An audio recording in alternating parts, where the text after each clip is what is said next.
سابق وفاقی وزیر اور سینئر سیاستدان محمد علی درانی نے کہا کہ 8 فروری 2024 کے انتخابات نے 1977 میں ہونے والے بدنام زمانہ الیکشن کی یاد تازہ کر دی ہے۔ انہوں نے کہا کہ انتخابی نشان، کاغذات نامزدگی، انتخابی سرگرمیوں کا حق اور آزادی اظہار چھین لینا الیکشن نہیں سلیکشن کا عمل ہے۔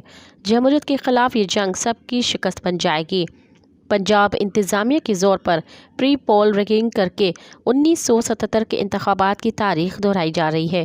انہوں نے خبردار کیا کہ 1977 کے اقدامات کا انجام بھی 1977 والا ہی ہوگا۔ 1977 والا فارمولہ 2024 میں استعمال ہوگا تو ملک، جمہوریت، عوام اور ادارے 1977 والے حالات سے ہی دوچار ہوں گے۔ انہوں نے کہا کہ نواز شریف ووٹ کو بے عزت کر کے کبھی انتخابی عزت نہیں پا سکتے۔ 1977 والے انتخابات کرانے کا سب سے بڑا نقصان خود نواز شریف اور ان کی جماعت کو ہوگا۔ مزید خبرن